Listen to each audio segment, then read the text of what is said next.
Aujourd'hui, nous allons faire une petite dictée et le premier mot de la dictée est le mot casier. Casier.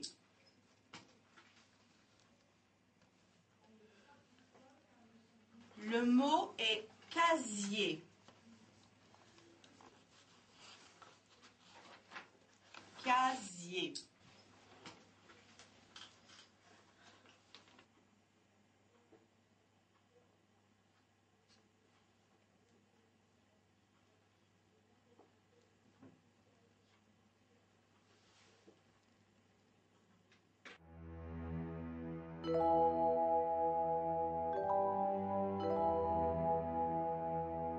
Saviez-vous que, même dans les pays dans lesquels la scolarité est facilement accessible, 30 à 40% des élèves quittent l'enseignement primaire avec un niveau de lecture et d'écriture insuffisant pour poursuivre une scolarité harmonieuse.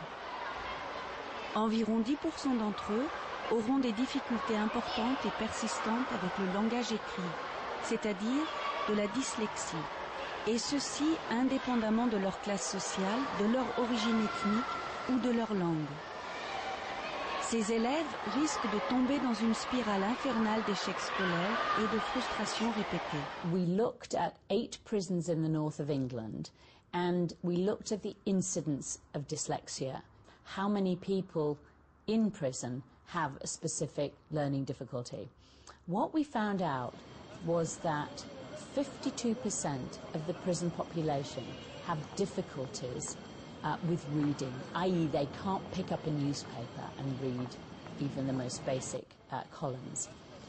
We also discovered that 20% of the total prison population have undiagnosed learning difficulties such as dyslexia.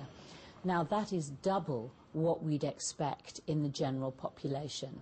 Mon ancienne école était quand même à des moments aussi assez négatifs, vu que ils savaient bien que j'avais de la dyslexie, mais ils savaient pas bien qu'est-ce que ça voulait dire. Donc, ils savaient pas vraiment qu'est-ce qu'ils devaient faire pour m'aider, ou ils n'avaient pas compris que j'avais très dur à écrire et à lire. Ils disaient, ah oui, Robin, tu peux quand même faire mieux, hein. Et donc, j'avais toujours des points beaucoup plus bas pour me dicter et tout ce qui est avec des langues. Et donc j'allais aussi à l'orthopédie pour mieux savoir lire. Et donc comme ça allait déjà un peu mieux, mais c'était toujours assez dur. And I'm quite encouraged that teacher training, and that is a key issue in every country, that we need to improve teachers' awareness and understanding about dyslexia. Surtout, ce que j'ai vu, c'est que les professeurs ici comprennent beaucoup mieux ton problème. Ils savent, ah oui, il a la dyslexie, celui-là il faut laisser un peu plus de temps pour lire, ou bien, oui, on va pas lui faire ça, parce que ça c'est impossible pour lui. Januari. Jullie mogen al eruit vinden ondertussen. Jij mocht het wel laten staan, hoor. Dans toutes les classes de 25 ou 30 élèves, 9 ou 10 auront des difficultés avec la langue écrite et 2 ou 3 seront dyslexiques. Les méthodes d'enseignement traditionnelles ne sont pas adaptées pour les aider. Dans ce film, nous présentons des principes, des techniques et des exemples d'outils simples et non coûteux qui sont non seulement nécessaires pour aider les élèves en difficulté avec la langue écrite, mais qui profitent à tous les enfants de la classe. Tout d'abord, il faut comprendre ce qu'est la dyslexie et surtout ce qu'elle n'est pas. One of the major myths is that people with dyslexia are not intelligent. What we know from international research is that dyslexia occurs across all levels of intelligence, all socio-economic groups and in all countries. Un panel d'experts de renommée internationale a élaboré une définition en des termes simples. La dyslexie est une condition d'origine neurobiologique, souvent héréditaire, qui induit des difficultés de lecture, d'orthographe et d'écriture, qui s'accompagnent généralement de difficultés de concentration, de mémoire à court terme et d'organisation dans l'espace et dans le temps. Cette définition serait incomplète si on ne mentionnait pas que souvent les personnes dyslexiques ont des talents parfois exceptionnels. A number of companies actually just starting to recruit people because of dyslexia, in architecture because of that visual thinking, which is perfect if you're able to see a building in 3D. In the area of computers, design, development, increasingly people are realizing the benefits of having dyslexics in those places. But it's not just in the creative fields and the arts where we see the celebrity dyslexic, but it's also into the industry, the people in the back rooms who are having to develop policies, organize activities, events within a company to take them forward. The dyslexics are showing there as well. Ceci résulte du fait que le cerveau des personnes dyslexiques est organisé différemment. Ce sont ces différences qui par ailleurs rendent la lecture et l'écriture si difficiles pour eux, car beaucoup ont l'impression que les lettres se mélangent. Comparons ce qui se passe avant et après qu'on ait enseigné la lecture et l'écriture à un élève dyslexique. Après cet enseignement, il active dans l'hémisphère gauche la région qui permet de lire les mots très vite et sans erreur, presque autant que les personnes non dyslexiques, et il n'active plus les autres régions qu'il activait auparavant. We gaan de tekst lezen. Ik lees zin voor zin voor en jullie denken na of dat je weet wat de zin betekent. Steek je hand op. Nous sommes à Paris. C'est bien de savoir ce qu'est la dyslexie, mais il faut aussi pouvoir l'identifier dans une classe. Des chercheurs comme Bev Hornsby, une pionnière dans ce domaine, ont identifié des facteurs de risque présents avant même que l'enfant n'apprenne à lire ou à écrire. Ces facteurs sont avoir des parents ou grands-parents dyslexiques ou qui ont des difficultés en lecture et en écriture, être ambidextre, ne pas être sensible aux rimes dans les comptines, avoir des difficultés à nommer des objets familiers, avoir des difficultés à apprendre des listes arbitraires, avoir des difficultés à appliquer une série de consignes dites rapidement. L'enfant semble totalement perdu alors que vous venez de lui dire ce qu'il devait faire. Ne pas savoir dire le nom ou le son des lettres de l'alphabet déjà enseignées en classe. D'après Marianne Cleese, les erreurs typiques des lecteurs dyslexiques enfants ou adultes sont des confusions auditives entre des sons qui se ressemblent. Par exemple, le premier son de bain et pain ou de fin et vin. Des confusions visuelles, B et D, P et Q, N et U, F et T. Des additions de lettres ou de syllabes. Des omissions de lettres ou de syllabes. Des inversions au sein d'une lettre ou entre lettres. Des substitutions de lettres. En lecture, un déchiffrage des mots à partir de la ou des premières lettres. En écriture, des contractions ou des décontractions de mots. Presque tous les enfants commettent des erreurs de ce type en début d'apprentissage, mais elles sont ponctuelles et passagères. Par contre, les enfants dyslexiques accumulent plusieurs types d'erreurs qu'ils commettent fréquemment et surtout qui persistent dans le temps. We know from the research that the earlier that you provide the help and support for someone with dyslexia, the better their outcomes will be, both in education and in employment. Si vous pensez qu'un enfant de votre classe pourrait être dyslexique, il faut d'abord en informer les parents pour faciliter son accompagnement. En ce qui vous concerne, il faut mettre en place une structure comportant 4 éléments, comme le préconise Marion Walker. Premièrement, il faut restaurer leur estime de soi et la préserver. Deuxièmement, il faut utiliser des méthodes d'enseignement de la lecture et de l'écriture adaptées à leurs besoins, structurées, multisensorielles et phoniques. Troisièmement, il faut leur donner des outils qui les aideront à faire face à leur dyslexie. Et enfin, utiliser des mots et des textes qui sont adaptés à leur âge et à leurs intérêts. Si on ne met en place qu'un ou deux de ces éléments, la structure sera fragile et risque de se briser rapidement. Il faut absolument que les 4 éléments soient mis en place pour que l'accompagnement soit efficace. Vraiment, eux, ils se moquaient un peu de ma dyslexie. Et donc, c'était pas super chouette. Je trouvais ça très drôle et à des moments, ils m'évitaient presque. Mais je trouve ça pas du tout une raison pour m'éviter. C'est pas tout le monde qui ont compris et puis il y en a des qui pensent qu'ils ont compris, mais en fait, ils pensent que dyslexie c'est juste une maladie, mais en fait, dyslexie c'est vraiment un problème. C'est pas une maladie qui passe et qui peut se transmettre. Et ce qu'ils disent que ce qui a été le plus dur pour eux dans l'enseignement, c'est ce regard négatif en fait, le regard, un peu un regard qui tue, un regard dans lequel ils se sentent pas du tout valorisés. Quand on leur pose une question en classe et qu'ils doivent répondre, et alors eux ils ne sont pas capables de répondre, c'est là alors le regard des autres, ils voient dans le regard des autres, tu es bête. Et ça c'est très très difficile à surmonter. On n'améliore pas en un jour l'estime de soi d'un enfant. Chaque enfant est unique. Il n'y a pas de recette miracle, mais dans tous les cas, il est essentiel de reconnaître les souffrances de ces enfants et de les écouter. Comme nous l'illustrerons plus loin, certains outils et techniques qu'on utilise avec les enfants dyslexiques les aident à regagner confiance en eux.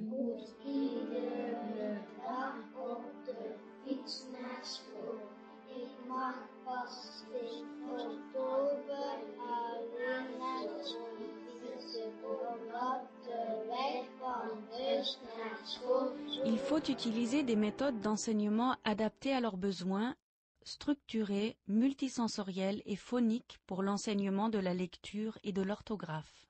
La structure, c'est vraiment un élément très très important dans l'apprentissage. Chaque branche a une certaine couleur, leurs livres, leurs cahiers ont la même couleur. Par exemple, le néerlandais c'est toujours orange, le français c'est toujours vert, le calcul c'est toujours jaune. Quand les enfants font des fiches en classe, des fiches pour retenir certaines choses, ils vont choisir les mêmes couleurs que leur cahier. Associer les couleurs et les matières ne sont qu'un exemple.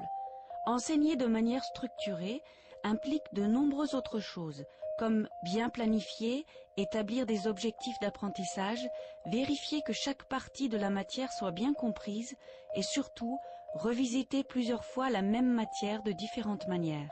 L'école a 2 grandes fenêtres et une porte. Ce sont des élèves, 2 garçons et une fille. Apprendre à lire et à écrire, c'est apprendre à connecter les zones du cerveau qui s'occupent de ce que nous entendons et de ce que nous voyons. C'est précisément ce que les personnes dyslexiques ont du mal à faire parce que leur cerveau est organisé différemment. L'enseignement multisensoriel consiste à utiliser un maximum de voies d'entrée des informations vers le cerveau et chaque fois que c'est possible, simultanément. On dit les lettres tout en les écrivant. C, A, N, C, U, N. Très bien les filles. Ensuite et surtout, il faut permettre aux enfants de toucher et de manipuler les éléments que vous enseignez et de ressentir les mouvements musculaires associés à ces éléments. Qu'est-ce que tu crois que c'est? Réfléchis bien, tu prends ton temps. H. H, super. On va tracer la lettre F dans les airs. Par cette voie d'entrée qui n'est pas juste le toucher, mais aussi les mouvements musculaires, vous faciliterez la compréhension et la mémorisation. 1, 2, 3. C'est F. Et maintenant, on le fait encore une fois en fermant ses yeux. Encore une fois. 1, 2, 3. Fermez vos yeux. C'est F. Il faut apprendre aux élèves à ressentir ce qui se passe dans leur gorge et leur bouche quand ils prononcent les mots et les sons. Qu'est-ce que vous voyez comme différence à ma bouche? On ne voit pas les dents, ou on les voit un tout petit peu. Regardez. On voit les dents du dessus. On voit les dents du dessus et du dessous. Donc, quand on fait, on ferme la bouche. Et quand on fait, on ouvre la bouche. D'accord?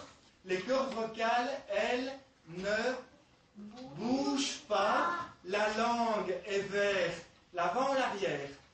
L'avant de la bouche et les lèvres sont fermées. Avec cette voie d'entrée, en plus de s'entendre, les enfants vont apprendre à ressentir la position spécifique de leurs lèvres, de leurs dents et de leur langue. Ceci facilite l'apprentissage et la mémorisation. L'enseignement multisensoriel est indispensable pour permettre aux enfants dyslexiques à apprendre à lire et à écrire. Mais il ne peut qu'être bénéfique pour tous les enfants et dans toutes les matières. Et le son ch, comme dans chou. Ok, on prononce les trois l'un après l'autre. De plus, il ne coûte rien ou presque rien et ne rend l'apprentissage que plus ludique. Il n'y a aucune raison pour qu'il ne soit pas utilisé par tous les enseignants et dans toutes les classes. La recherche scientifique montre sans conteste que les meilleures méthodes d'enseignement de la lecture et de l'écriture sont les méthodes phoniques. Elles combinent d'une part l'analyse et la manipulation explicite des mots parlés en sons et d'autre part l'enseignement des relations entre ces sons et les lettres. Ce que je vous demande, c'est de prendre un crayon et de couper le mot en syllabes. La première syllabe, c'est « et ». On coupe après le « et ». « Les ». On coupe après le « et ». « Fan ». On va compter les jetons. D'accord. Cette conclusion est reprise dans des rapports d'experts du monde entier, comme par exemple le rapport français, rédigé à la demande de l'Institut national de la santé et de la recherche médicale, accessible gratuitement sur Internet. Voici quelques exemples de principes et d'outils pour enseigner la lecture et l'orthographe de manière multisensorielle. Je voudrais vous présenter mon ami. Et mon ami, il vient de très très loin. Je pense même qu'il vient d'une autre planète. Il m'a dit plein de mots et je ne les ai pas compris. Il ne parle pas la même langue que nous. Il ne parle pas le français en tout cas. D'après ce que j'ai compris, notre ami, il s'appelle Flin. Alors on va répéter tous ensemble son nom. Comment est-ce qu'il s'appelle? Flin. Et j'ai aussi entendu un autre mot, Xoom. Xoom. Je pense que c'est la planète d'où il vient. Notre ami Flin vient de la planète Xoom. Est-ce que vous voulez bien, on répète tous ensemble? Xoom. On va essayer de le mettre à l'aise en lui disant des mots qui se terminent comme son prénom. Mais avant de faire ça, on va prendre ces jetons verts pour savoir exactement qu'est-ce qu'il y a comme petit son dans le mot Flin. Bérénice, le premier son que tu entends dans Flin, qu'est-ce que c'est? Alors tu prends ton jeton et tu le mets devant toi. Chacun à son tour. Alain. À la fin de Alain, il y a aussi un. Bénédicte, est-ce que tu as trouvé un mot qui se termine comme Flin? Fin. Fin. Le mot fin se termine comme Flin. Le premier son que Flin m'a dit, c'est S. Donc on prend un jeton bleu et on le met au début. Et maintenant j'entends qu'il me dit Ah. On prend encore un jeton et on le met à côté. Ah. On le met à côté. Et maintenant il me dit B. On prend encore un jeton. Alors, quels sont les sons qu'il a dit? S. Et puis il a dit et puis il a dit A. Et puis il a dit B. Qu'est-ce que ça fait ça? Stable. Maintenant il me dit R. Et maintenant il me dit Alors, qu'est-ce qu'il a dit comme son Flin? Pour pouvoir lire et écrire, les enfants doivent d'abord analyser les mots en sons. A. B. Les mots parlés ne sont pas des successions de sons isolés, mais des amalgames de sons mélangés les uns avec les autres, car il s'agit d'une onde sonore continue. Il sait beaucoup mieux parler en français, mais il fait encore parfois des petites fautes dans les mots. Il a dit le mot « bonle ». Ça ne veut rien dire en français, d'accord? Donc on va prendre les jetons bleus pour les tout petits morceaux. Dans « bon », il y a 3 petits morceaux. On va les dire ensemble, c'est « b ».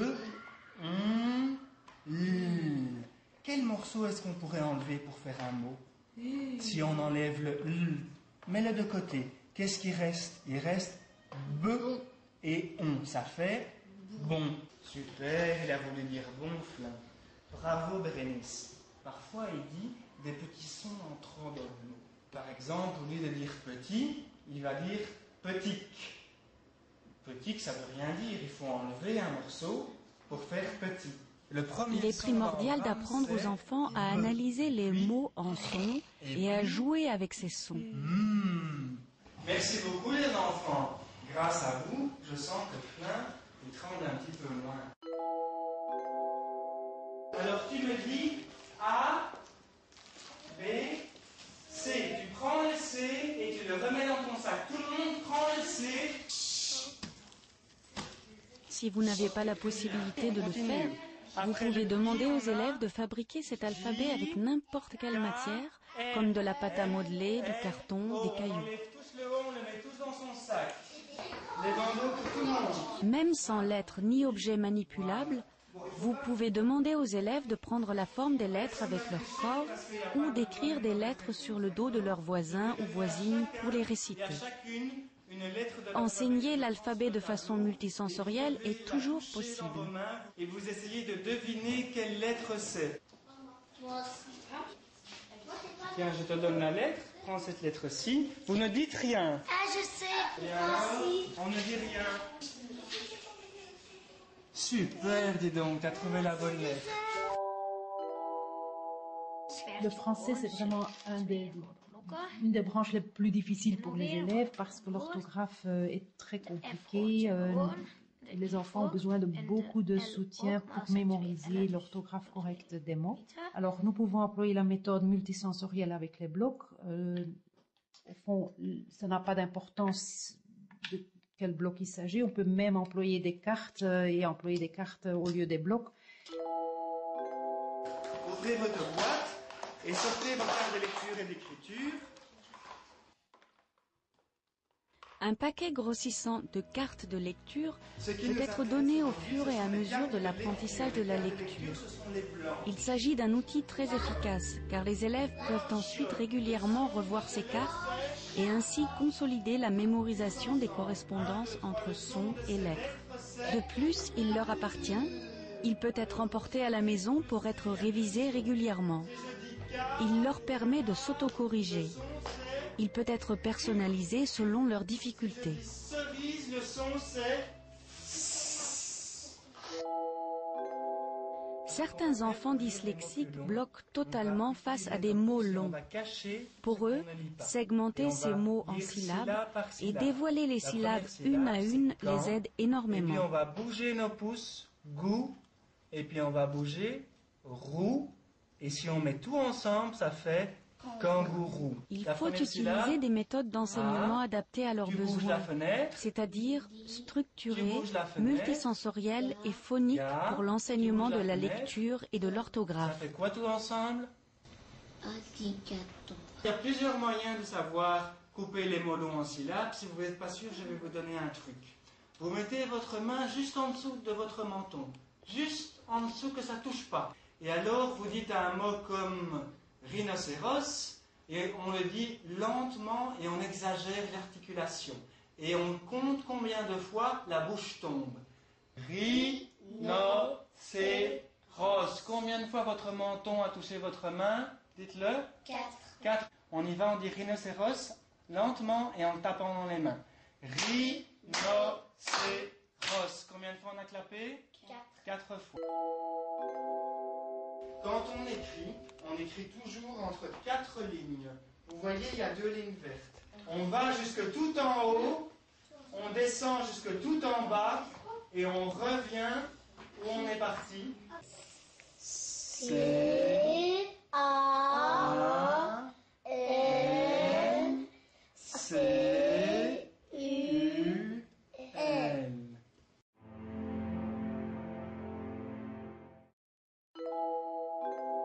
Les enfants écrivent un mot, ils montrent tous en même temps le mot. On peut dire à tel enfant, regarde encore la première lettre. À un autre, on peut dire, n'oublie pas, c'est un verbe. Est-ce que tu as fait l'accord du verbe? Au troisième, on peut dire, je crois que tu as oublié une lettre. Est-ce que tu peux te corriger? Donc, on a beaucoup d'effets rapide et effectif. D'abord, on peut répondre tout de suite à chaque enfant individuellement en lui donnant un conseil pour reprendre et essayer de corriger sa faute.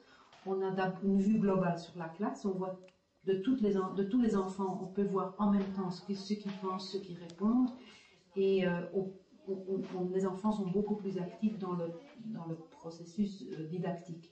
Ce que l'enfant n'aime pas, c'est d'avoir fait une faute et de constater « je suis nul ». Mais quand on peut corriger sa faute, on ne reste pas dans l'erreur, on est dans l'effort de faire des progrès. Matteo, tu es le coach pour Sable, te montre où on est dans la texte. Le coaching consiste à faire travailler les élèves par deux, dont l'un est le coach et l'autre est le coaché.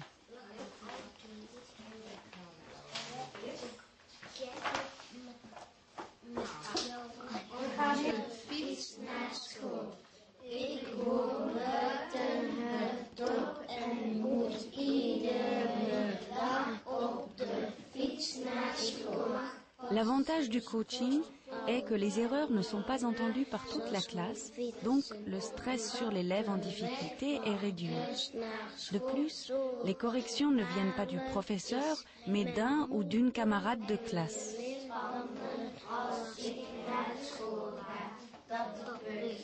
Dans tous les cas, une règle d'or à suivre impérativement, ne jamais demander à un enfant dyslexique de lire ou d'écrire seul devant la classe. Cela ne fera qu'augmenter le stress et la pression et risque de le ridiculiser. Le principe d'autocorrection est très important et très puissant pour les élèves dyslexiques ainsi que pour tous les autres. De votre voisin ou de votre voisine et vous allez les mettre l'une sur l'autre. Et vous allez les mettre vers la lumière. Comme ça, vous pouvez voir si vous avez entouré les mêmes lettres. La visualisation consiste à induire les élèves à transformer les mots et les phrases en images et facilite la compréhension et la mémorisation. Nous sommes à Dum City. Bob et Bobette,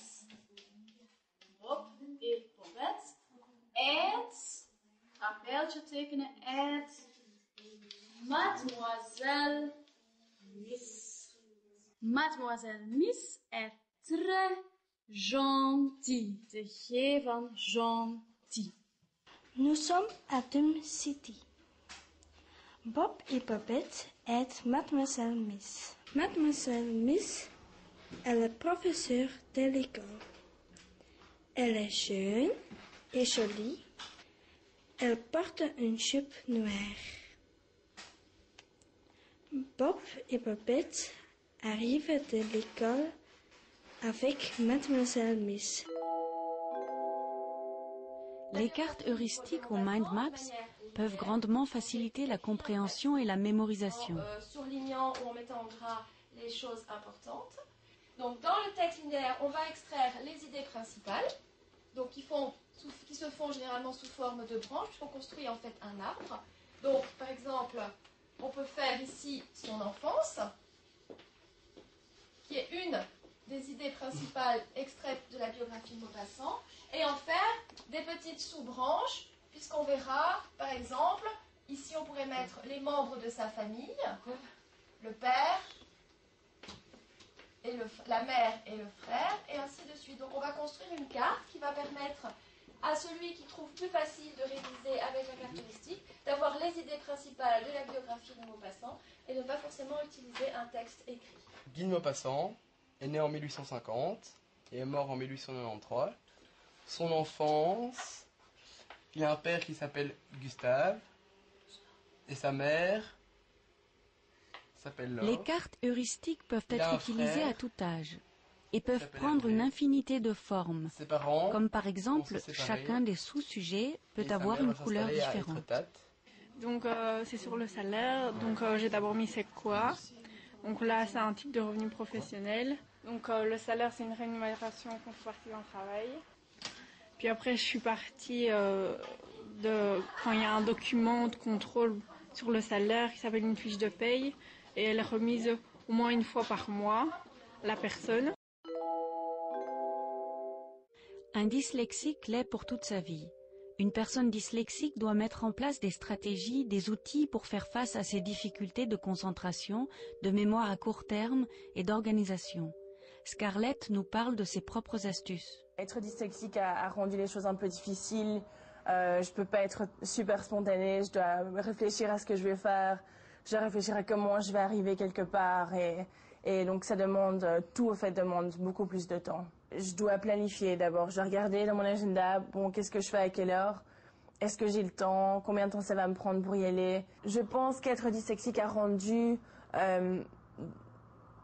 quelque chose de plus facile. Je dirais, par exemple, si je dois organiser un événement, pour moi c'est vraiment facile, peut-être à cause de mes systèmes et tout ça, d'organiser tout cet événement et de le rendre un peu plus créatif. Sinon, je crois qu'être dyslexique m'a rendue plus créative et plus autonome aussi. J'ai vraiment dû apprendre des différentes façons de faire les choses, donc je remercie la dyslexie pour ça. Voilà. Il faut utiliser du matériel approprié, adapté à leur âge et à leurs intérêts, qui leur donne ou redonne le goût de lire et d'apprendre.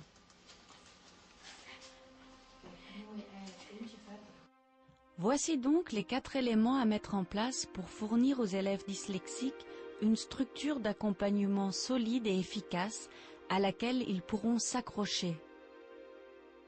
There is nothing a dyslexic can't do, and you are missing out if you don't take the opportunity to identify dyslexics and put support in place to get that benefit.